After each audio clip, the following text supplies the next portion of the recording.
Satanás me caluniando do que ter Satanás dando tapinha nas minhas costas. Eu prefiro ter o diabo me perseguindo do que ter o diabo me bajulando. É preferível, sim. É preferível a igreja estar gemendo sobre a perseguição do mundo, ataques de políticos, do que transformar o púlpito em palanque de comício, como fazem esses chiqueiros de porcos por aí. Essas denominações, essas lojas, essa que é a verdade. Aleluias. Recebendo em seus púlpitos, e para eles é um privilégio. Oh, que privilégio! O fulano de tal aqui na igreja, e lá no púlpito fazendo promessas, fumantes, adúlteros, alcoólatras, que só procuram igrejas nessas ocasiões, e o pastor comprometendo a igreja, votos à custa de tijolos, à custa disso, à custa daquilo outro, e eles recebendo oferta do mundo. Graças a Deus que a esposa ou a noiva de Jesus não aceita oferta de outro. Deus não é nenhum chifrudo para ter outro dando presentes para sua noiva. Ele não aceita isso. Aleluia! Glória a Deus por isso. Ele dá para nós. A igreja é sustentada com os dízimos e as ofertas. Dízimos de lavadeiras de roupa. Dízimos de homens de faces queimadas de trabalhar. Pessoas que fazem voluntariamente. Aleluia!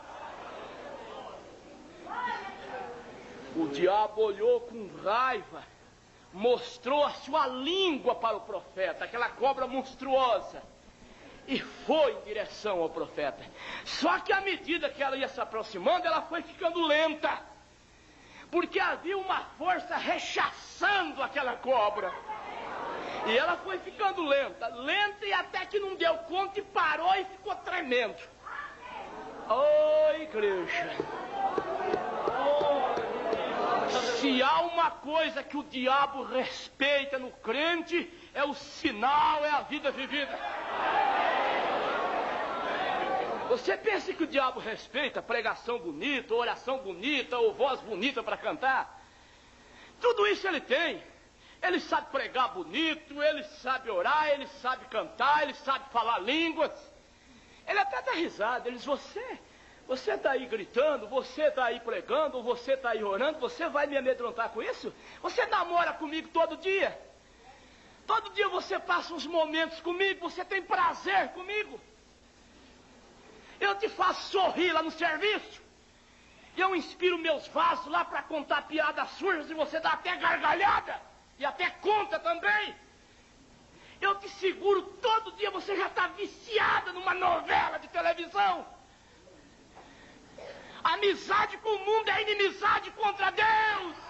Tiago 4, versículo 4. A noiva tem que ser fiel ao Senhor Jesus Cristo. Aleluia!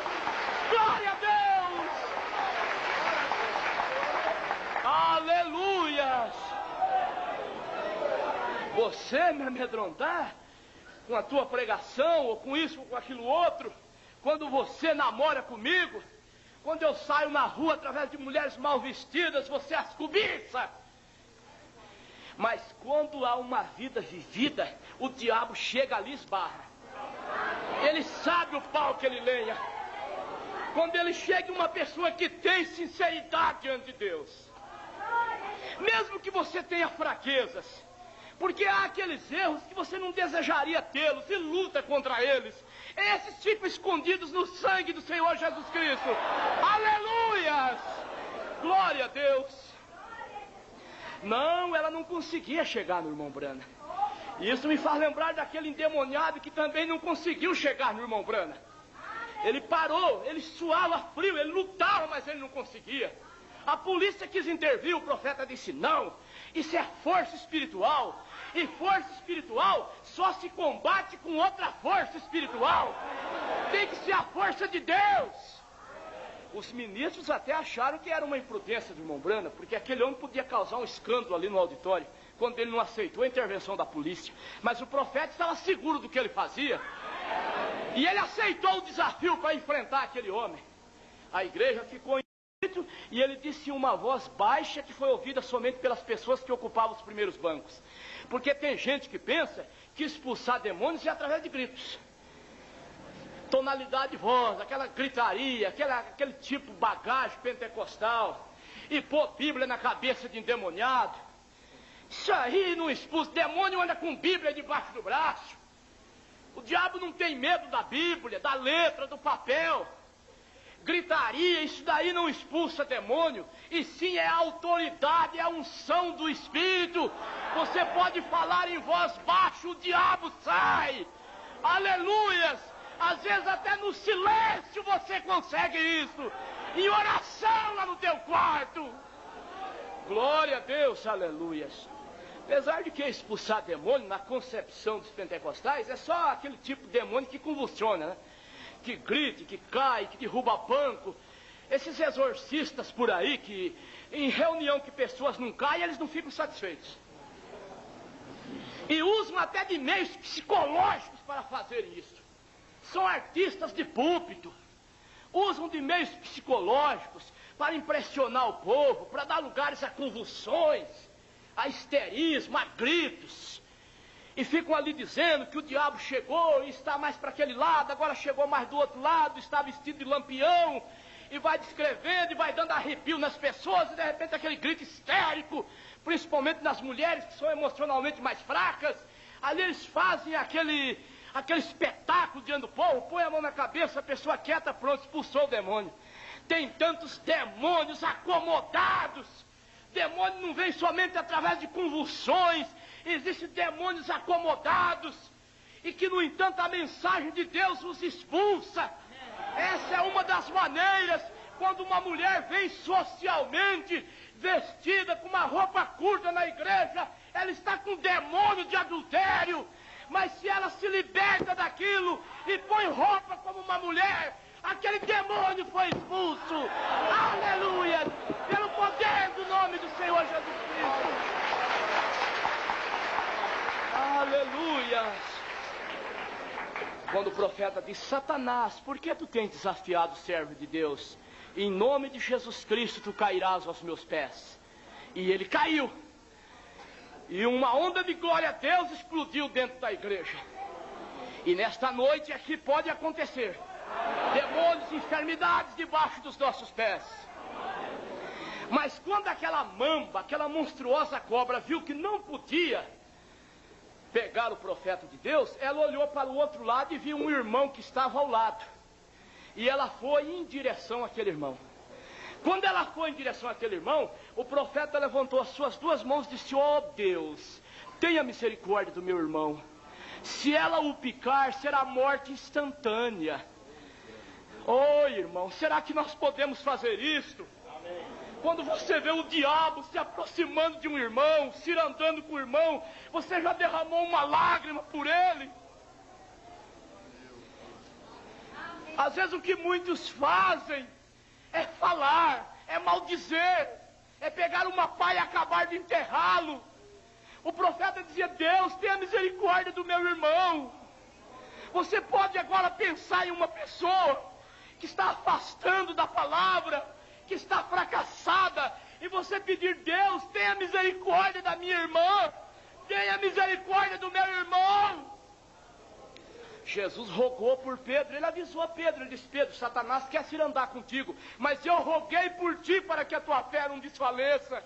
Ele rogou por Pedro, e apesar de ele negar o Senhor Jesus 3 vezes, mas a sua fé não desfaleceu, porque ele chorou amargamente, e no Pentecostes ele recebeu o Espírito Santo. Glória a Deus, aleluias. Deus, tenha misericórdia do meu irmão. Quando o profeta falou aquilo, a cobra desistiu. E novamente olhou em direção ao profeta. Ela desistiu do irmão. Quando ela olhou em direção ao profeta, veio uma voz ao irmão Branham e disse: você tem o poder para amarrá-la ou qualquer coisa. Ou qualquer coisa. Foi quando o profeta disse: Senhor, que devo eu fazer? E aquela voz lhe disse: uma coisa você tem que fazer. Você precisa ser mais sincero para fazer isso. Meu Deus, isso nos coloca com a cara no chão. Ministros que estão nesta plataforma, nós precisamos de mais sinceridade. Mais sinceridade, mais sinceridade. De mais sinceridade uns para com os outros. Nós precisamos mais disso. Irmãos, eu vou dizer uma coisa. A noiva de Cristo não se divide. Não há divisão na noiva. Pode haver divisão em grupos, mas a noiva mesmo não divide. Vocês sabem, nem Satanás não se divide. Porque se ele se dividir, o seu reino não subsiste. Jesus disse que Satanás não expulsa Satanás, porque o seu reino estaria dividido. O diabo não se divide. A noiva de Jesus não se divide. Não fica um puxando para lá, outro puxando para cá, não. Todos nós pegamos na mesma ponta da corda e puxamos Satanás para dentro da fogueira. Para dentro da fogueira. Aleluia! Glória a Deus por isso. Aleluia!